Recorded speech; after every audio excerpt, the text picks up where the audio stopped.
Israel got Jerusalem back. And we're right in 1967.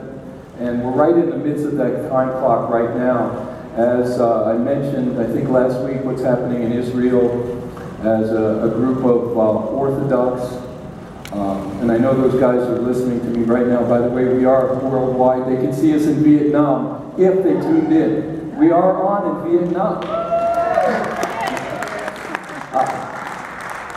But we're right in the midst, by the way, of going from 50 degrees to 80 degrees. So our swamp coolers will be on next week. So we're sorry about it. You know, it's just Colorado. It's crazy. You go from 50 to 80 to 60. I mean, it's just.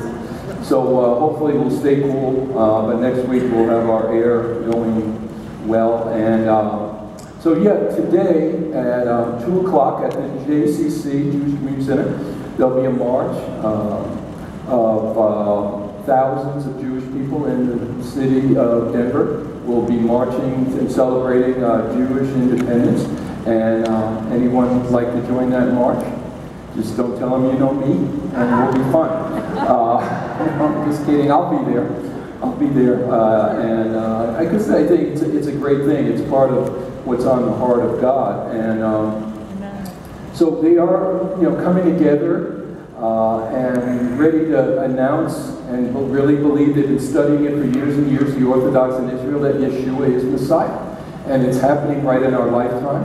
And it's an amazing thing. You pray about it, you study about it, and then all of a sudden you see it happening.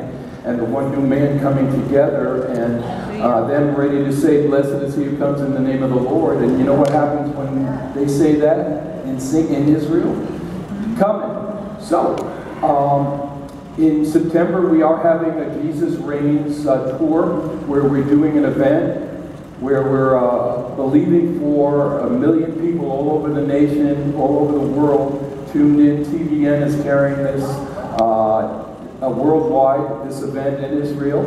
Now, can you imagine 1 million people, millions of people all over the world, focused on Israel, others there in the land focused on Israel, us, about 500 of us, and 100 pastors focused on Israel. You think maybe there's a chance that that's the time he's going to come back? I don't know. But it's a good advertisement for our trip to Israel. So I won't say that if you come, he's going to show up. But if you don't come, what if he does show up and you miss it? But we're really encouraging people from the church, if you're pray about joining us in that. Like I said, there'll be hundreds of people from all over the nation coming together as believers, all together with us, focused on Jerusalem and what God wants to do there as we proclaim Jesus reigns in Israel and Jerusalem and the outermost parts of the world.